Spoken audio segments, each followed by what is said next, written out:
Chapter 24. Joash was 7 years old when he began to reign, and he reigned 40 years in Jerusalem. His mother's name also was Zebiah of Beersheba. And Joash did that which was right in the sight of the Lord all the days of Jehoiada the priest. And Jehoiada took for him 2 wives, and he begat sons and daughters. And it came to pass after this, that Joash was minded to repair the house of the Lord.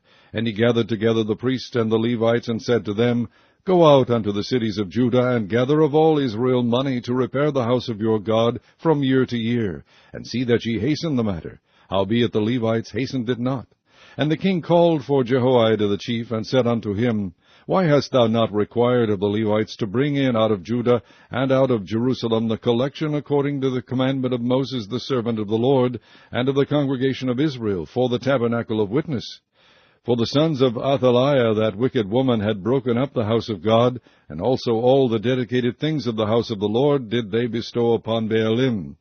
And at the king's commandment they made a chest, and set it without at the gate of the house of the Lord. And they made a proclamation through Judah and Jerusalem to bring in to the Lord the collection that Moses the servant of God laid upon Israel in the wilderness.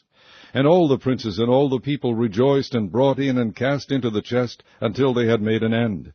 Now it came to pass that at what time the chest was brought unto the king's office by the hand of the Levites, and when they saw that there was much money, the king's scribe and the high priest's officer came and emptied the chest, and took it, and carried it to his place again. Thus they did day by day, and gathered money in abundance. And the king and Jehoiada gave it to such as did the work of the service of the house of the Lord, and hired masons and carpenters to repair the house of the Lord, and also such as wrought iron and brass to mend the house of the Lord. So the workmen wrought, and the work was perfected by them, and they set the house of God in his state, and strengthened it. And when they had finished it, they brought the rest of the money before the king and Jehoiada, whereof were made vessels for the house of the Lord, even vessels to minister, and to offer withal, and spoons, and vessels of gold and silver. And they offered burnt offerings in the house of the Lord continually all the days of Jehoiada.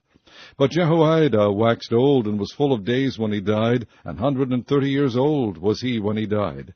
And they buried him in the city of David among the kings, because he had done good in Israel, both toward God and toward his house. Now after the death of Jehoiada came the princes of Judah, and made obeisance to the king.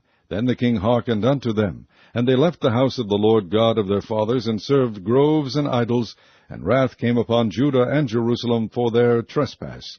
Yet he sent prophets to them to bring them again unto the Lord, and they testified against them, but they would not give ear.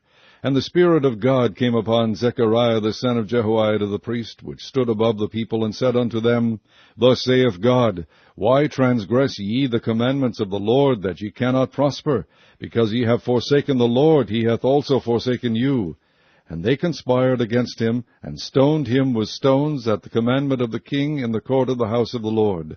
Thus Joash the king remembered not the kindness which Jehoiada his father had done to him, but slew his son.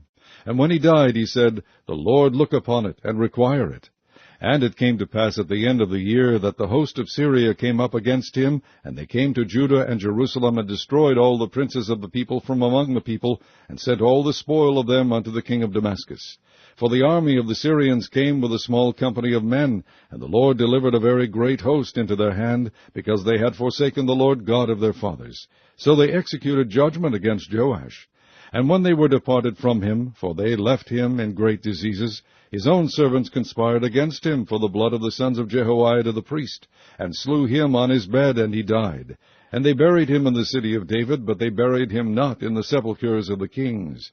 And these are they that conspired against him, Zabad the son of Shimeath, and Ammonitis, and Jehozabad the son of Shimrith, a Moabitess.